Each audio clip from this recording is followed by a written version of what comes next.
Hi everyone, welcome to Tech with Obi. This is Ojasvi Bharadwaj, and today we are going to start a new playlist on my channel which is related to stack data structure. In this whole playlist, you will learn about what is stack, how can you implement that stack using vectors, array, linked list, and some real world examples and problems as well. जिससे आपके muscle memory में stack can be there and अगर आपको कोई भी नया problem आता है and you can directly think if stack is applicable over there or not. So yeah, let's try to start with video 1, which is introduction to stacks.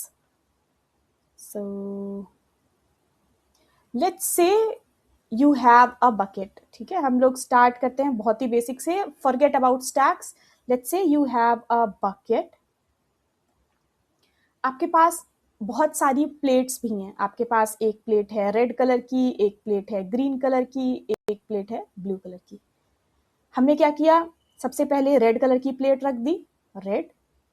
फिर हमने क्या किया, इसी बकेट में ग्रीन कलर की प्लेट रख दी, और फिर क्या किया, इसी बकेट में ब्लू कलर की प्लेट को रख दिया. Got it. हमने ये बकेट में 3 प्लेट्स अरेंज कर दी हैं. नाउ इमेजिन इफ आई से कि आपको इस बकेट में से एक प्लेट बाहर निकालनी है. What will you do? आपके सबसे पहले कौन सी प्लेट बाहर निकालोगे? आप देख सकते हो क्योंकि इस बकेट में नीचे वाली प्लेट निकालने के लिए ऊपर वाली प्लेट निकालनी पड़ेगी, तो सबसे पहले बकेट से जो प्लेट निकलेगी वो है ब्लू. अब एक बार ब्लू अगर गायब हो गई तो दूसरी प्लेट कौन सी निकलेगी? Green, right. और फिर कौन सी प्लेट निकलेगी? रेड. इसका मतलब आपने इंसर्ट किया सबसे पहले रेड, फिर ग्रीन, फिर ब्लू, बट अगर निकालने की बारी आई तो सबसे पहले आ गया blue, then green, then red. It means the last element which you inserted was the first element which came out.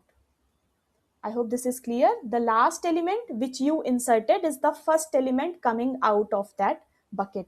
इस concept को हम लोग बोलते हैं LIFO. It means last in, first out. अब अगर हम बात करें stacks की, तो stack is a data structure which follows this LIFO property. मतलब अगर आप as I said stack को आप array से, linked list से कैसे भी implement कर सकते हो. This LIFO property is used by stack. I hope this is clear. Now let's see कि हम कौन कौन से operations stack में perform कर सकते हैं. As I said, आपके पास एक bucket है. आप इस बकेट में क्या क्या ऑपरेशन परफॉर्म कर सकते हैं? आपको पता है पहला ऑपरेशन, इस बकेट में हम लोग इंसर्ट कर सकते हैं प्लेट्स को या किसी भी आइटम को. तो पहला क्या हो गया? इंसर्ट. अब इंसर्ट को स्टैक की लैंग्वेज में बोलते हैं push. Push means basically insert. ये हो गया एक पुश ऑपरेशन. अगर मैंने बोला मैंने स्टैक में एक एलिमेंट को पुश किया है, इसका मतलब मैंने एलिमेंट को इंसर्ट किया है. दूसरा ऑप्शन क्या बोला था मैंने कि आपने प्लेट डाल दी, अब आप प्लेट निकालने की भी कैपेबिलिटी रखते हैं. प्लेट को रिमूव करने की कैपेबिलिटी को या एलिमेंट की रिमूव करने की कैपेबिलिटी को वी से पॉप. इसका मतलब अगर मैंने बोला कि मैंने इस बकेट से या स्टैक से एक एलिमेंट पॉप किया है, इसका मतलब एक एलिमेंट रिमूव किया है. Got it. तीसरा हम क्या बोल रहे थे कि हम ये बता पा रहे थे, राइट, कि टॉप पे कौन सा एलिमेंट, क्योंकि हमें स्टैक में टॉप एलिमेंट ही दिखाई पड़ रहा था. तो तीसरा हमारा ऑपरेशन जो हो जाएगा वो हो जाएगा टॉप, विच विल टेल कि टॉप पे कौन सा एलिमेंट या प्लेट या कोई भी जिसको आपने इंसर्ट किया स्टैक में वो प्रेजेंट है. So these 3 are the top important operations that you can perform on stack. Okay, so let's do a basic revision. बहुत ही बेसिक सा रिविजन करेंगे. हमारे पास एक स्टैक है. हमने बोला पुश 10. पुश 10 पे क्या होगा? यहाँ पे 10 इंसर्ट हो जाएगा. हमने फिर बोला पुश 20, यहाँ पे 20 इंसर्ट हो जाएगा. हमने बोला पॉप 20, पॉप. मैं सिर्फ बोलूंगी पॉप. क्यों? क्योंकि पॉप का मतलब ही यही है कि टॉप पे जो एलिमेंट है वो रिमूव हो जाएगा. हमें पॉप पे यहाँ पे कोई भी वैल्यू देने की कोई जरूरत नहीं है. जैसे ही हमने पॉप ऑपरेशन किया, ये 20 यहाँ से गायब हो जाएगा. तो अगेन हमारे स्टैक पे सिर्फ 10 बचा है. अब हमने अगर बोला पुश 5, तो यहाँ पे आपके पुश पे आ जाएगा, ठीक है। अब यहाँ पे आपसे पूछे टॉप ऑपरेशन परफॉर्म करो, तो टॉप पे आपका 5 है, तो 5 आंसर हो जाएगा। I hope this is clear to you all. Push करेंगे तो कोई भी एलिमेंट होगा वो टॉप पे आप पुश कर देंगे, टॉप पे प्रेजेंट आ जाएगा, इंसर्ट हो जाएगा। पॉप करेंगे, टॉप पे जो भी एलिमेंट रहेगा वो रिमूव हो जाएगा। और अगर टॉप ऑपरेशन परफॉर्म करते हैं तो टॉप पे जो भी वैल्यू है वो आपको मिल जाएगी, कोई भी पुश या पॉप नहीं होगा।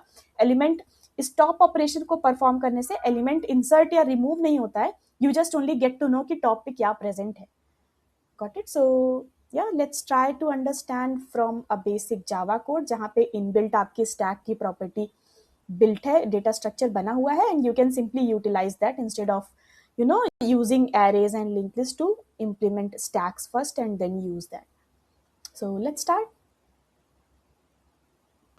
So yeah, here you can see we are initializing this stack from a built-in data structure which is already present in Java. This is coming from this library java.util.stack.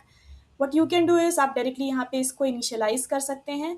यहाँ पे integer का मतलब है कि जो भी मेरे stack में elements जा रहे हैं वो integer type के हैं। यहाँ पे आप अगर आपके elements का type string है, you can give a string और a custom class object और anything that you want, किसी भी type को आप दे सकते हैं, उसका बस type यहाँ पे जाएगा, ठीक है। Now what you are doing is आप stack में पहले push कर रहे हैं 10, then 20, then 30। इसका मतलब आपने पहले push किया 10, then 20, then 30। अगर आप print करेंगे यहाँ पे what we are doing is we are printing over here the whole stack।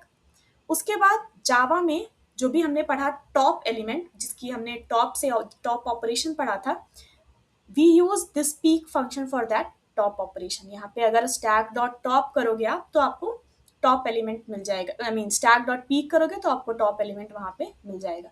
यहाँ पे हमने क्या लिखा है, if stack dot is empty, मतलब अगर आपका स्टैक एम्प्टी नहीं है उस केस में आप टॉप एलिमेंट को यहाँ पे शो करो, ठीक है। पॉप ऑपरेशन से हमने क्या किया कि अगर स्टैक एम्प्टी नहीं है तो अगेन टॉप पे जो एलिमेंट था उसको पॉप कर देना है, यहाँ पे अगेन आपको स्टैक को प्रिंट कर देना है। I hope this is clear. One request to you all, अगर आपको स्टैक समझ में आया है तो please stop, I mean pause this video right here और आप कमेंट सेक्शन में आप इस सारे ऑपरेशंस को परफॉर्म करके इसके आंसर जो भी आएगा you can type in the comment section. Also, if you have any doubt, you can place there as well. So let's see, let's try to run this and see what is the answer, what is the output we are getting. So you can see यहाँ पे हमने क्या किया था, stack में सबसे पहले 10, then 20, then 30 रखा था। स्टैक को हमने प्रिंट कराया तो ये प्रिंट हो गया उसी ऑर्डर में। टॉप एलिमेंट की बात करें तो क्योंकि 30 को सबसे लास्ट में पुश किया था तो टॉप पे यही 30 होगा। अगेन हमने क्या किया, एम्प्टी नहीं था स्टैक तो एक पॉप भी कर लिया, क्योंकि 30 was on the top, 30 will be the first element to get popped out. इसका मतलब पॉप करने के बाद 10 और 20 ही बच जाएंगे, 30 will get removed. I hope this is clear to you all. Again, all the best for your preparation. If you have any doubts, you can reach out to in the comment section. And please don't forget to subscribe if you are here. So yeah, all the best.